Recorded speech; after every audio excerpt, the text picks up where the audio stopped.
The United States is no longer only warning Iran, it is striking. Not because Washington is looking for a new war in the Middle East, it's on the opposite of that. Trump is trying to reach an agreement, keep the Strait of Hormuz open, reduce pressure on energy prices, and close the Iranian story without being dragged into another forever war. But the Revolutionary Guards are doing exactly the opposite. Every time it looks like the negotiations are getting close to a decision point, they ignite another front. One time it's a ship in the Strait of Hormuz, another time drones near shipping lanes, another time the Houthis threatening the Red Sea, and then yet another time fire towards American bases. And then another day, the demand to tie Lebanon and HEZBOLLAH to every agreement with Iran. And it looks less like negotiations and more like an attempt to blow them up without saying out loud that they don't want to sign. Because if Iran really wants an agreement, why does it keep threatening global shipping? Why does it strengthen its grip on the Strait of Hormuz? Why does it activate the Houthis exactly when the Americans are trying to move forward? And why does Tehran try to turn every Israeli strike against HEZBOLLAH in Lebanon into a regional crisis? That is the method of the Revolutionary Guard. Talk about diplomacy, but keep fire alive at every point. Keep the negotiations alive, but make sure no one can reach them calmly. Show Trump that an agreement with Iran will not be only about the nuclear issue, but also about Hormuz, Lebanon, HEZBOLLAH, the Houthis, and Tehran's ability to ignite the Middle East at any moment. And this is where our story begins today. Because it did not begin in Hormuz. It began in the Dakhya. Israel struck HEZBOLLAH command center in the heart of the Shia district of Beirut after fire towards northern Israel. Within hours, Iran responded by launching missiles towards Israel. Israel struck deep inside Iran in response. Trump stopped the Israeli expansion, and then almost immediately after that, the United States itself entered in open fire against Iran. And this is the question of this episode.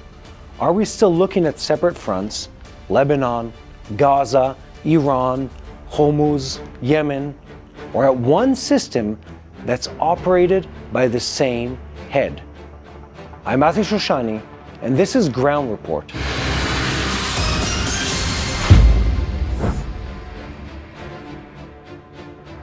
The world sees the latest image: a strike in the Dakhya, strikes in southern Lebanon, targeted eliminations in Gaza, aircraft over Iran, sirens in Israel, fire in the Gulf.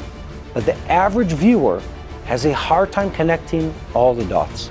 From their point of view, Israel is attacking again, Lebanon again, Gaza again, headlines about escalation once more. But what if the real story is not Israel is attacking? What if the real story is that one country, Iran, spent years building an entire system around Israel, and every time Israel begins to dismantle one part of it, the whole system responds. On June the 7th, Israel struck in the Dakhya. This was an unusual strike because the Dakhya is not just another neighborhood in Beirut, it is the symbol of HEZBOLLAH, the urban center from which the organization built power, immunity, deterrence, and control for years. Israel updated the Americans in advance, and the message was clear. If HEZBOLLAH fires towards the north, Beirut is no longer immune either. Tehran understood the message, and that is why Iran responded. The Revolutionary Guards launched missiles towards Israel and claimed they were responding to the strikes in the Dakhya. In Seoul, in southern Lebanon, this was not only military response, it was a declaration of ownership. From Iran's point of view, if Israel attacks HEZBOLLAH in Lebanon, Iran has the right to respond directly against Israel. That's exactly the equation Israel can't accept, because if Iran succeeds in turning every Israeli operation against HEZBOLLAH into a direct crisis with Tehran, then HEZBOLLAH receives immunity through the negotiations with the United States. Instead of a terrorist organization paying the price for firing at the north, Iran is trying to bring Washington into the picture and turn every Israeli strike on Lebanon into a diplomatic crisis. And then came the Israeli response. The Israeli Air Force operated inside Iran, hit detection and air defense systems, and also struck a sensitive target in the petrochemical industry near Mashhad. This was not only a signal of anger, it was a strike on infrastructure that allows Iran to renew stockpiles, to rebuild production lines, and to return to threaten Israel again in 2 or 3 months. But then came the phone call from Washington, and according to reports, Israel was preparing for a broader wave of strikes. Dozens of aircraft were expected to take part. Some of the discussion also dealt with deeper strikes on Iranian energy infrastructure. And then Trump stopped it all. He did not want the Israeli strike to become a major regional war, exactly when he was still trying to preserve the possibility of an agreement with Iran, whatever that was worth. And here the story took another turn, because while Trump was trying to stop Israel, the Iranians continued playing with fire. The American Apache near Hormuz went down. Washington determined that Iran was responsible. The United States struck targets inside Iran, air defense systems, radars, control stations, and military sites around Bandar Abbas, around Keshem, Sirik, and Jasik. Iran did not just stay quiet. It launched towards American bases in the region, including Jordan, Bahrain, and Kuwait. Most of the missiles and drones were intercepted, but the message was clear.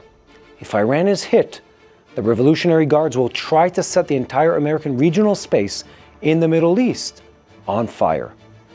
That's exactly the axis connecting this episode. HEZBOLLAH in Lebanon on the one hand, Hamas in Gaza, the Houthis in Yemen, militias in Iraq, threats throughout Hormuz, and fire towards American bases. All of these are not separate events. They are part of a system built to allow Iran to fight without always looking like the one starting the war. And here Yosef Haddad enters the story, not as the center of the episode, but as someone who explains why the world is missing the story.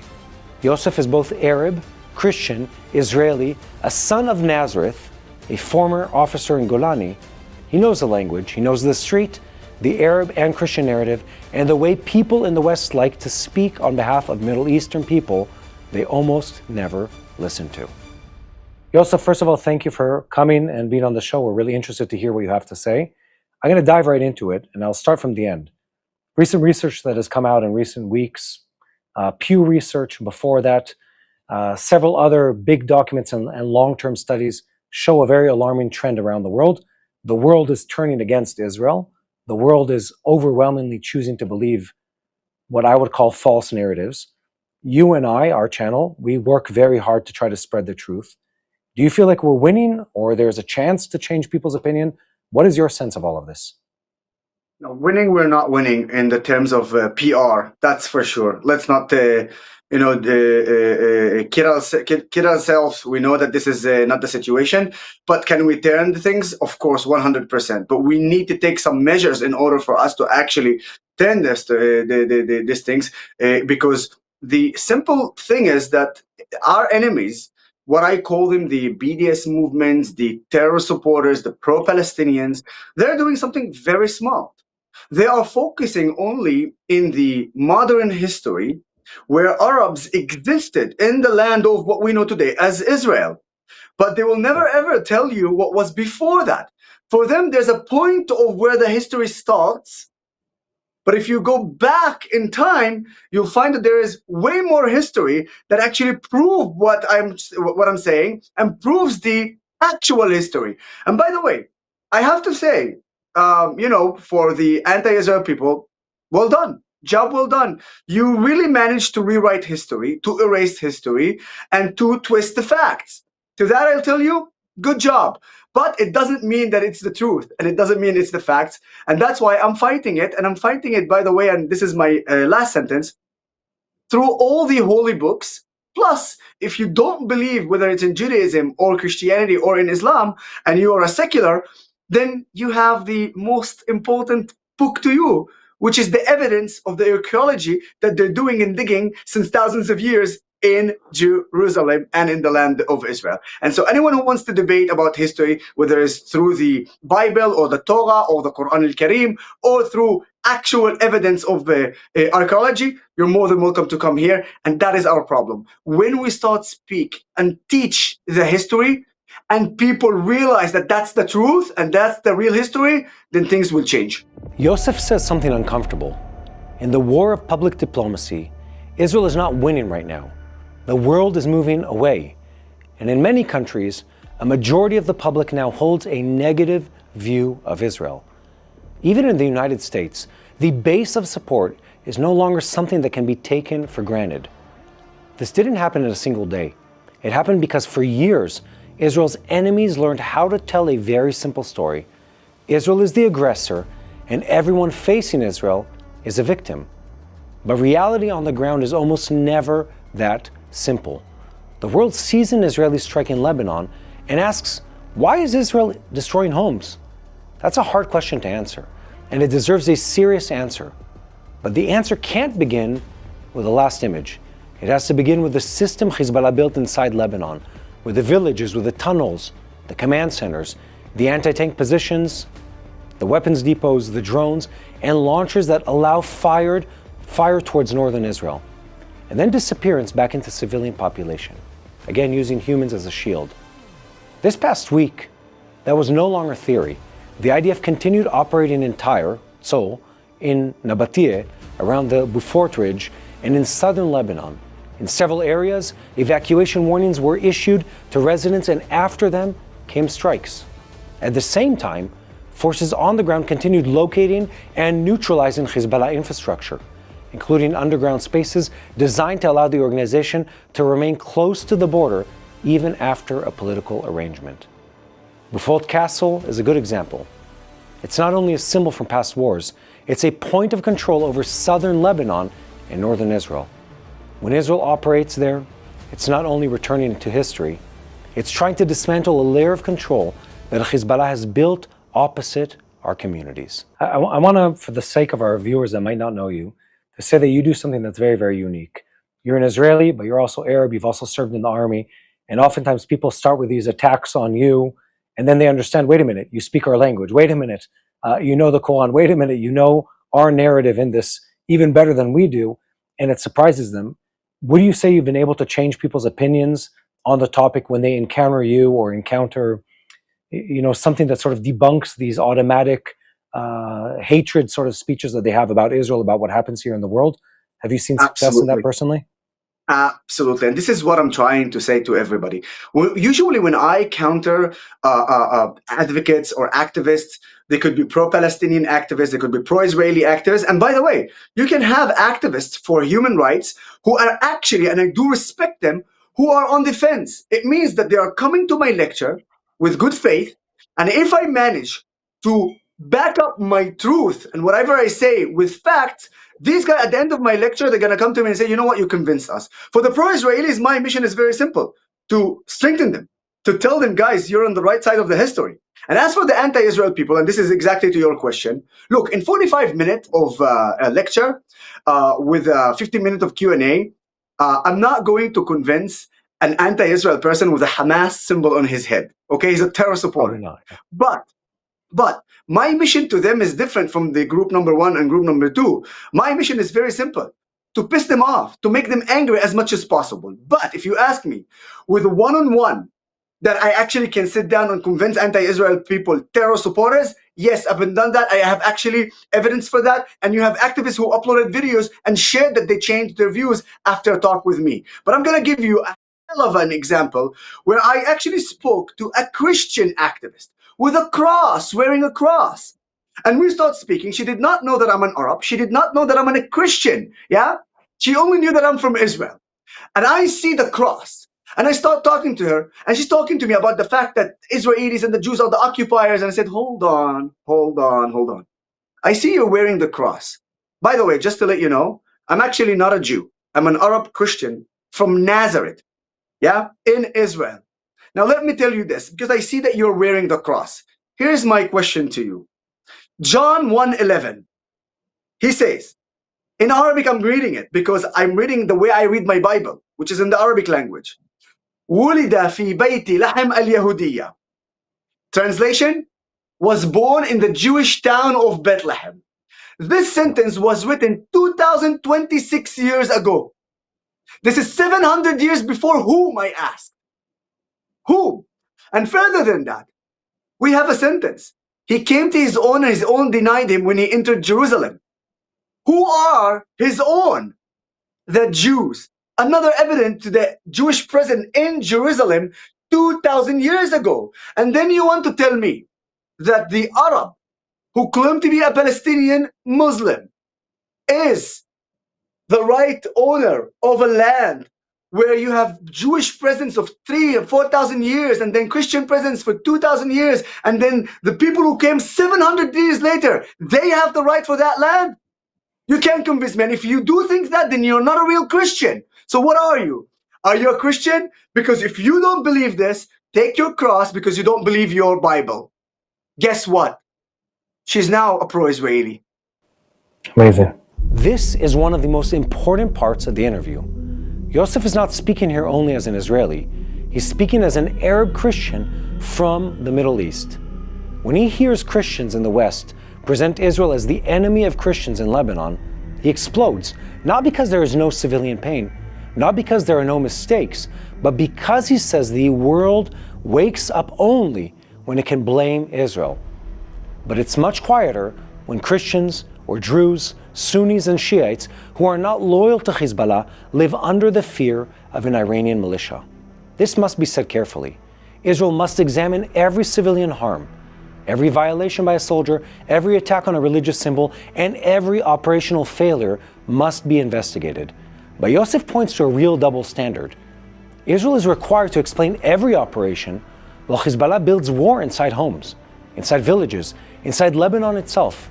That's exactly what HEZBOLLAH wants.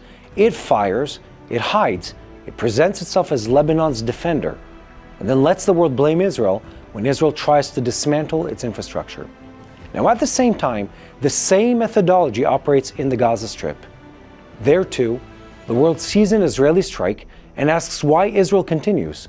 But in recent days, the IDF and Shin Bet eliminated Hamas figures connected to October 7th and to rebuilding of the capabilities in southern Gaza Strip. They were involved in storing weapons, in training, and planning attacks against IDF forces. In other words, Hamas has not disappeared. It is trying to change shape. A terrorist organization does not need to control every street in order to remain dangerous. It's enough for it to preserve cells, money, weapons, tunnels, commanders, and mechanisms of fear. Where there's a ceasefire, it collects weapons. When there's international pressure, it rebuilds cells. When Israel withdraws too early, it tries to rebuild the command system that will allow the next attack. And here Yosef asks a question the world does not like to hear. What do you want Israel to do? Turn off Iron Dome so you can see what thousands of rockets do to Israeli cities? Wait for a mass casualty event so the response will look more proportional, quote unquote, to you? I want to tell you that I think you're hitting a very important point. I think a large portion of our viewers would consider themselves Christians or believing Jews of different sects. And I've seen, I think, a substantial uptick in people that say, we love Israel. Sometimes it's past tense. We loved Israel. And now we're confused. Why is Israel fighting in Gaza? Why is Israel also in Lebanon? Why are you ruining homes? Just on Thursday, I was with the IDF in southern Lebanon. And a bunch of the comments were, you couldn't possibly be a true Jew or a true Christian because Israel is destroying the homes of people in Lebanon. And what about Syria? And what about Iran, etc.? What do you say to those people? Listen to me. I'm an Arab Christian, son of a priest from Nazareth. I urge my army to destroy every house on the border of southern Lebanon, north of Israel.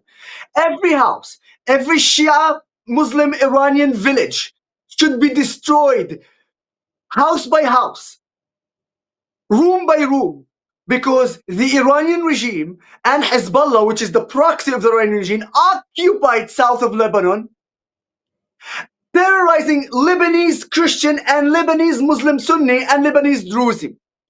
So if you guys have a problem with the fact that Israel is doing what it is because you have a problem with Jews, I am the Arab Christian telling you, shut up, be quiet. My country is defending my community. My country is in fact defending the Christian community in Lebanon. What are you talking about?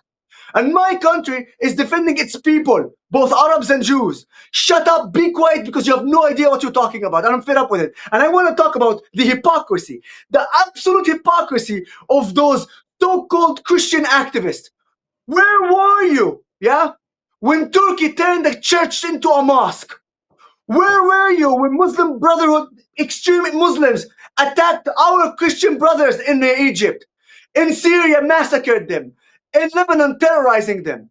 Where are you? Huh? What is the double standard when something happened in Israel? And we should condemn, and absolutely we should condemn any attack on any Christian, and it doesn't matter, in fact, in any religion, because we're human beings.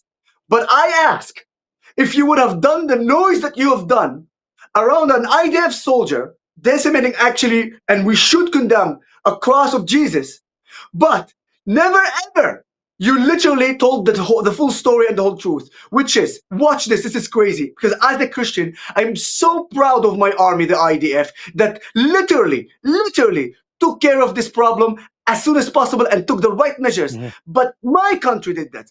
When the IDF soldier did something like this to a cross of Jesus, yeah, the chief of staff of the IDF was the first to condemn this. The prime minister condemned this. Then the soldier who did this went to prison.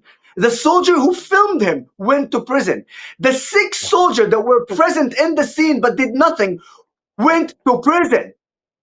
Do you understand? And further than that, my country ended up doing a whole new statue and gifting it to the Christian village in Lebanon.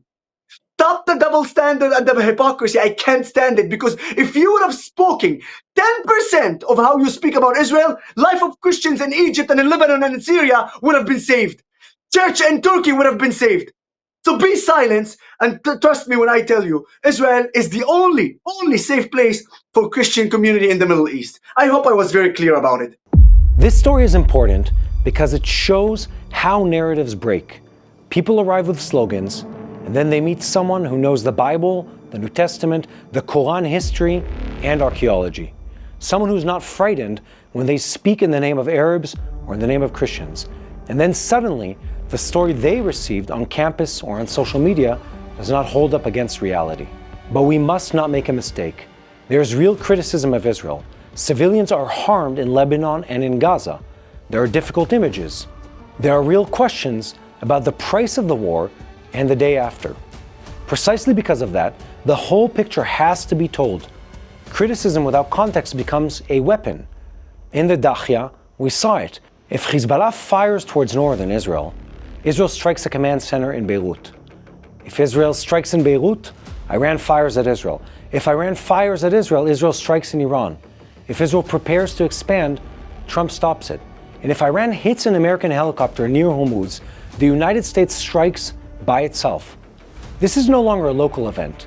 It's a chain event. And in that chain, HEZBOLLAH keeps Lebanon inside. It rejects arrangements that demand it withdraw from southern Lebanon. It tries to preserve weapons, infrastructure, and control. From Israel's perspective, the meaning is clear. As long as HEZBOLLAH remains armed in southern Lebanon, the north does not truly return to life. People often condemn Israel of being this, this apartheid state. And they say, well, you attack Arabs in Israel, you attack Arabs in Judea and Samaria, you do that in Lebanon and Syria, et cetera, et cetera. I think you, as an Arab who is Israeli, can explain this in a way that most people miss. They see the narratives, they see the headlines. I think just the other day I was corresponding with someone who said she's been watching us for several years and says, but I found out the truth, and her truth version was Israel harming Christians in Lebanon, settler violence in Judea and Samaria. And I said, do you want to really talk about context, or do you just want to yell things at me? And, I find that to be very, very problematic in engaging with. What do you say to those people that, just cherry pick the information? So here's the thing. Actually, it's sad. I'm laughing because otherwise I would be crying. Yeah. Christian is harmed by the IDF. In 2006, I participated in the Second Lebanon War. I actually was in Binjbil. It's a village in southern Lebanon. Many of the Christian and the Muslims who live in that village fled before we entered. Some stayed. Those who stayed, we need to secure them, to make sure that they are not terrorists, they're not part of Hezbollah. Now, I speak Arabic. So I'm in the front line when I go into a house where there's still a family there. And the father of the family, the Christian family that was there, greeted me. And the second he learned that I speak Arabic as a mother tongue language because I'm an Arab, obviously started calling me by my name, which is Captain Yusuf. And when he asked me, when he spoke to me, he said something that I will never ever forget. He says like this: if you think that Hezbollah is terrorizing you guys, meaning the Israelis, then you have no idea what they are doing to us here inside southern of Lebanon. Please, this time, finish the job. I actually want to address this father of that house and tell him, I'm sorry that we did not finish the job. I'm sorry that we did not finish the job because of the international community stopping us time after time from actually liberating Lebanon from the Iranian regime. I'm sorry that we failed to liberate you from the terrorist organization Hezbollah. I am sorry, but I promise you, Israel after the 7th of October is completely a different society. And even the Christian in Israel are completely different society. So as the Druze community in the Golan Heights and in Syria are completely different society, meaning supporting Israel. I promise you, as a citizen of Israel, as a Christian citizen of Israel, this time we will not allow the Iranian regime and the terrorist organization Hezbollah to continue and do bad things to our Christian brothers in southern Lebanon. We will shout your shout and we will defend you guys. I promise you this. Yosef's story from the Second Lebanon War breaks the accepted narrative. Not every Lebanese person living under Hezbollah supports Hezbollah. Not every Christian in the Middle East sees Israel as the enemy. And sometimes the people the world thinks it is protecting are exactly the people asking someone to dismantle the militia living above them, next to them, and under them. And this brings us back to Iran, because Iran wants the world to think about every front separately. Gaza is Gaza, Lebanon is Lebanon, Yemen is Yemen, Hormuz is Hormuz. But for Israel, these are not separate stories. This is a ring of fire. Guys, you can now invest in Israel, home to one of the world's most innovative economies, with the same ease as investing in American markets. Over the last 12 months, Israel's Tel Aviv 35 stock index has surged 95% in US dollar terms, compared to the S&P 500's 15% gain. And the outperformance is consistent over 2, 5, and 10-year periods.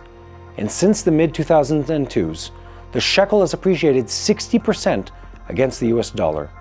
These figures represent unmanaged market indices, not actual client returns, and past performance is no guarantee of future success. That's why I'm excited to introduce my trusted friends and paid sponsors, Wise Money Israel. While I'm not a client yet, I've known their CEO and his family personally for years, and I have complete confidence in their integrity. Licensed in Israel and SEC registered in the United States, Wise Money Israel manages approximately $120 million for clients from over 30 nations, offering expert access to Israeli stocks and bonds for those who are seeking growth, diversification, or to fulfill their biblical calling. So visit wisemoneyisrael.com/TBN for a free consultation today. Here's the final question. I think a lot of people are confused by the big picture. Iran being behind all these different things. I think they have trouble believing sometimes how evil the Iranian regime is and how much money and energy they've spent in building proxies and wars and killing people around the world. What would you say to someone in the United States who's watching right now and just doesn't get what's happening here as far as the big picture? What do they need to understand? Yeah, it's actually a perfect question because a lot of the people do not understand that the fact that we are fighting in Lebanon, but we're not fighting the Lebanese.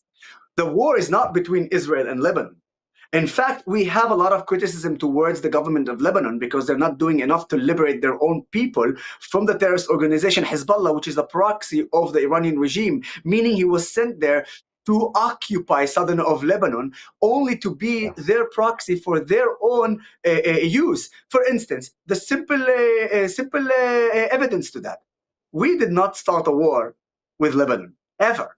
And in fact, every time something that happened, it's because in 1982 it was the PLO. After that, it was Hezbollah. And then Hezbollah started the war in 2006. And may I remind everybody, Hassan Nasrallah himself said, Hassan Nasrallah is the puppet of Ali al-Khamenei. Yes? So he's a part of the Iranian regime. He himself said, if I would have known that the result of 2006 would be that destruction to Beirut and southern Lebanon, I would have not engaged and started and opened the war. They opened the war in the name of Gaza, in the name of Palestine, and in the name of the IRGC. Then you go to the 7th of October. On the 8th of October, there wasn't even one single boot of an IDF soldier, okay? Yet, the terrorist organization Hezbollah decided to back Gaza, yeah, and opened on fire on thousands of rockets on Israeli territory. What do you expect us to do? Just sit down and watch you guys saying, oh, you know what? They're attacking you with your few missiles. You have the Iron Dome. No problem. Use the Iron Dome. You will be good. What do you guys want? Do you want to see that we shut down the Iron Dome so you see what 1,000 rocket will do? How much in like 5 minutes, 1,000, 2,000 or 3,000 people will be injured and dead? That's what you want us to say, to do in order to fulfill your satisfaction? Yeah? But here's the thing. We'll not. We demand our country to save us. We demand our country to protect us. And this is why you have to understand, whatever is happening right now in the Middle East, whether it's Hamas backed up by the Iranian regime, or the Houthis in Yemen, or Ansar Allah in Iraq, or the Hezbollah, the terrorist organization in Lebanon, or before the revolution in Syria, with Bashar al-Assad and the Hezbollah proxy inside Syria. All of them were working for one snake, and that snake is Iran. And the head of the snake, Ali al-Khamenei, that we chopped his head, but we still need to continue to chop all of our enemies to make sure that Iran cannot sustain their ability to attack us from 1 meter from our border. So basically, to sum it up, whatever you see today on the ground is a war between the IDF and the State of Israel and the terrorist Iranian regime led or used to be led by Ali al-Khamenei and now by his son Mujtaba al-Khamenei. But inshallah, soon we will send Mujtaba and be united with his father in hell. Yosef Haddad, thank you very much, and thank you for fighting for the truth. I think me and everyone behind this channel deeply appreciate it. Shukran, guys. Thank you very much. Appreciate it. Thank you. This is the heart of the episode. The average viewer sees many small wars. Israel sees one structure. Iran builds a ring of fire around Israel, it activates proxies, and then uses diplomacy to stop Israel exactly when those proxies begin to break. This method tries to make the world believe that Israel is fighting people, Lebanese people, Gazans, Arabs, Christians, Muslims. But Israel says it is fighting armed organizations that hid inside those people, used them, oppressed them, and dragged them into wars they did not choose. And here comes the hardest question. What happens if Israel stops before this system is broken? If HEZBOLLAH remains in southern Lebanon? If Hamas rebuilds cells in Gaza? If the Houthis continue threatening the Red Sea? And if Iran receives time, money, and renewed access to the oil markets? Then that kind of quiet is not peace. It's just a pause.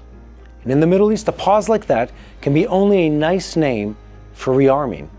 When the Americans struck inside Iran and the Iranians fired towards American bases, we received another reminder. This war does not stay in a single place. It moves from front to front until someone dismantles the structure that connects them all. The battle over Israel is not taking place only in the skies above Beirut, in HEZBOLLAH tunnels, in the alleys of Gaza, or even in the Strait of Hormuz. It's also taking place inside the mind of the viewer, sitting thousands of miles from here, seeing only one image from a whole war. If the world continues to see only the Israeli strike and not the Iranian system behind it, will it understand the danger only after that ring closes around Israel again? Guys, keep spreading the truth. Follow us, and most importantly, don't forget to click the subscribe button so that you stay tuned to the truth in real time, never miss boots on the ground. Keep looking for me, Mati Shoshani, and Yael Pinto on social media to see life in Israel through our eyes. Now let's pray for the people of Israel together. Not just the people of Israel, by the way, for everything that's happening in the Middle East. We're here standing in Jerusalem, but there's a whole lot of need for prayer right now. And I'll start from the top. We should all be praying for Trump, for Netanyahu, for the leaders of all the countries around us, including the Gulf countries, that they would have wisdom to make the right thing.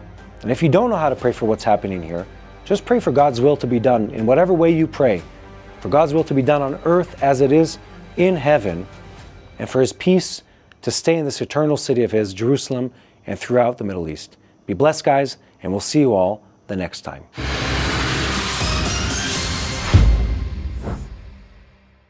Hello, this is Mati here in Jerusalem with TBN Israel. This is Yair Pinto from TBN Israel here in Jerusalem. TBN Israel is keeping viewers informed with Israel-focused news, culture, and what God is doing in this land. Support TBN Israel today online at tbn.org/Israel. Thank you.